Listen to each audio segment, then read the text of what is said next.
तो hello guys, तो आज पार्ट 13 के अंदर पढ़ने वाले हैं फैक्टर अफेक्टिंग परमेबिलिटी। तो अपन ने पिछली बार पढ़ लिया था, तो ये सिर्फ आप रिवीजन है। फिर आज पढ़ेंगे कि determination of a coefficient of permeability in laboratory. ठीक है, तो वो जो दो मेथड होते हैं, कांस्टेंट हेड परमेबिलिटी और फॉलिंग हेड परमेबिलिटी टेस्ट, तो वो पूरे अच्छी तरह करेंगे। तो अब स्टार्ट करते हैं अपन आज factor affecting permeability of a soil को। तो सबसे पहला मैं लिख देता हूँ पार्टिकल साइज वाला। ठीक है, तो मैं लिख देता हूँ पार्टिकल साइज वाला। तो देखो क्या होता है, पार्टिकल साइज की बात करते हैं तो सबसे पहले जो मेन पॉइंट आता है वो क्या आता है कि कोर्स ग्रेन सॉइल है। कोर्स ग्रेन सॉइल होती है, उसकी क्या होता है, परमेबिलिटी बहुत ज़्यादा होती है। किस कंपैरिजन में, फाइन ग्रेन सॉइल के। तो एक पॉइंट आप यहाँ से ही बना सकते हो किस तरह के, the permeability of a coarse grain soil is very large as compare to the fine grain soil. ठीक है, एक तो ये चीज़ है, ये बहुत अच्छा पॉइंट है पार्टिकल साइज में लिखने के लिए। फिर दूसरा क्या है, एक एलन हेज़ार्ड ने एक फॉर्मूला दिया था K equal to C into D square, K equal to C into D 10 square. अब ये डी 10 स्क्वायर क्या है, इफेक्टिव डायमीटर है। के का मतलब क्या है, कोफिशिएंट ऑफ परमेबिलिटी, जो अपन पिछली बार भी पढ़े थे। डी का मतलब इफेक्टिव डायमीटर में बता दिया, और सी मतलब ये 100 के अप्रोक्स ही होता है। समझ रहे हो, अगर अपन जैसे मतलब अगर ये जो डी 10 को सेंटीमीटर में लेते हैं ना, तो ये 100 के अप्रोक्स होता है। तो कभी कभार बुकों में आपको ऐसे भी दिखेगा 100 इंटू डी 10 की पावर स्क्वायर। अगर आप देखो तो वो इसलिए लिखा होता है, सी को 10 के बराबर ले ले, 100 के बराबर ले लेते हैं। तो देखो दूसरा पॉइंट यहाँ से हो सकता है, पार्टिकल साइज में the coefficient of permeability of a soil is proportional to the square of the particle size D. तो क्या लिखा है, द कोफिशिएंट ऑफ परमेबिलिटी। देखो, the coefficient of permeability of a soil is proportional to the square of particle size D. फिर वो proportional हटाते हैं तो सी आ जाता है।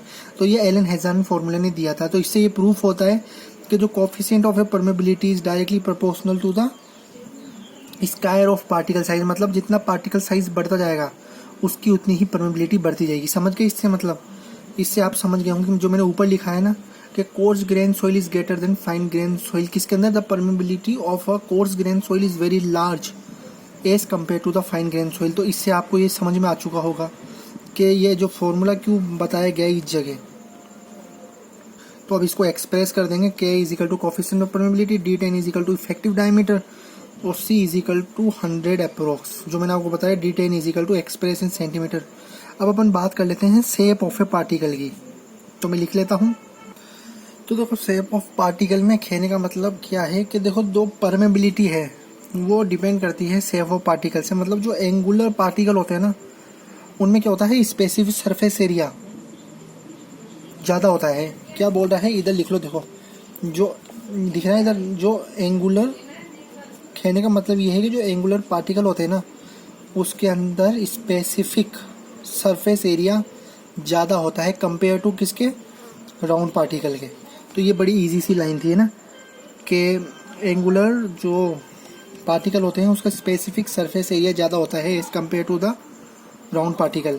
अब देखो दूसरी बात क्या आती है इसके अंदर, जो एक जो चीज़ आपको याद रखनी है, तो देखो ये क्या है, P is inversely proportional to S. मतलब कहने का मतलब है कि जो परमेबिलिटी है, इसको पकड़ना, परमेबिलिटी P से permeability is inversely proportional to the specific surface.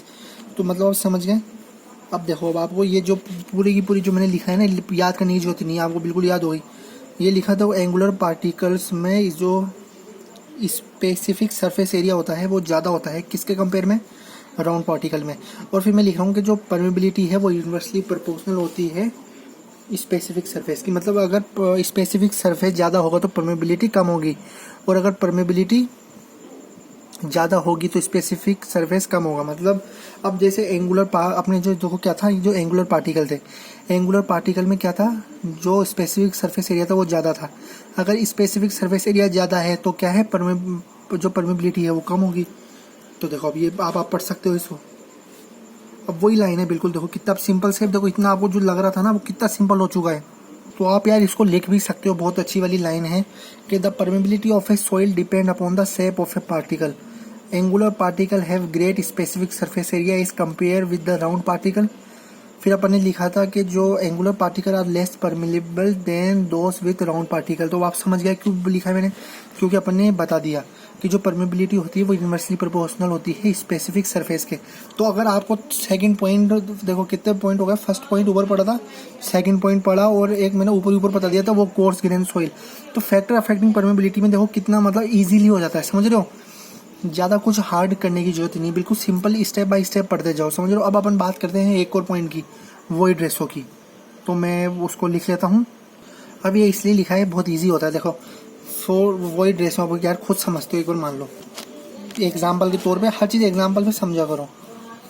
Void मतलब जो अपन ने फर्स्ट लेक्चर में बताया था वॉइड क्या होता है, सोइल सैंपल में क्या क्या चीज़ होती है, समझ रहे हो। सोइल मास होता है, वाटर हो सकता है, एयर, वॉइड स्पेस हो सकती है, जो अपन ने फर्स्ट लेक्चर में बात की थी। मान लो अपने सोइल ये है लेकिन इसमें बहुत ज़्यादा वॉइड्स है, तो अगर अपन मान लो परमेबिलिटी अपन ने क्या पढ़ी थी, परमेबिलिटी मतलब पानी का भिजाना उसके तहत, मतलब हिंदी में जो मैं आपको समझाऊँ, मतलब वही था जो प्रॉपर्टी है सोइल की वो करती है परमिट फ्लो ऑफ वाटर, ठीक है। अब ऊपर से मान लो पानी डाले, अगर अब जितना वॉइड होगा तो पानी इजीली निकल जाएगा, मतलब उसका परमेबिलिटी ज़्यादा है। तो मतलब कहने का मतलब क्या है कि the greater the void ratio the higher in the value of a coefficient of a permeability. अब वॉइड रेशो में अपन एक फॉर्मूला पढ़ते हैं, हमने देखा होगा अपने पिछले लेक्चर में पढ़ा था, ई स्क्वायर अपॉन 1 प्लस ई। तो ये बोल रहा है permeability is directly proportional to E square. इस सब प्रोपोर्शनल में मतलब मैंने कॉमन लगा रखा है, मतलब ये देखो K is directly proportional to E square, K is directly proportional to E square upon 1 plus e, और ऐसे ही K is directly proportional to e cube upon 1 plus ई। तो इस तरह है वॉइड रेशो को, तो बड़ा ही सिंपल है वॉइड रेशो। तो ये इंट्रैप्ड एयर के नाम से एक और आता है, प्रॉपर्टीज है, तो बहुत सिंपल है। अब देखो जो 2-3 प्रॉपर्टी बड़ी सिंपल है। तो इंट्रैप्ड एयर में ये है कि the entrapped air and organic impurities in the soil हुआ मेरे हिसाब से, इम्प्योरिटीज इन द। तो एयर इंट्रैप्ड के अंदर क्या चीज़ है कि कोई भी सोइल के अंदर मतलब इम्प्योरिटीज होगी मान लीजिए, तो वो तो क्या करती है परमेबिलिटी को रिडक्ट तो करेगी, वो तो बिल्कुल सिंपल बात है। और देखो लास्ट वाला है बड़ा सिंपल, property of water, the coefficient of a permeability is directly proportional to unit weight of water. मतलब जितना पानी उतना उससे उतनी proportionality to permeability, directly proportional to the permeability और inversely proportional to the viscosity. तो यार बड़ा सिंपल है। और देखो और भी है, अगर आप और बुक से पढ़ोगे ना तो आपको और भी प्रॉपर्टीज़ मिल जाएगी बड़ी बड़ी अच्छी, जैसे effect of shape, absorb water, structure, arrangement, समझ रहे हो। तो मैंने ये सिर्फ बताने के लिए करा है कि प्रॉपर्टी बहुत सारी हो सकती है, मतलब आपको देखो क्या परमेबिलिटी समझना है, परमेबिलिटी समझ में आ गया उसके बाद तो अभी देखो जितनी प्रॉपर्टी बताई मैंने सब कुछ कितनी ईजी था।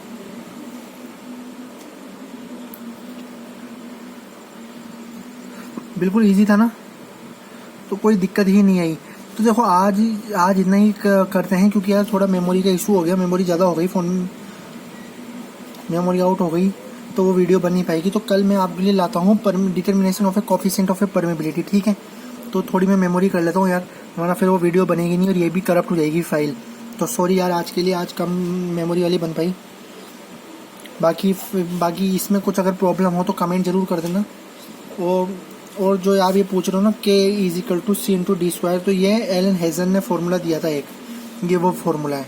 तो यार सॉरी यार, वेरी वेरी सॉरी।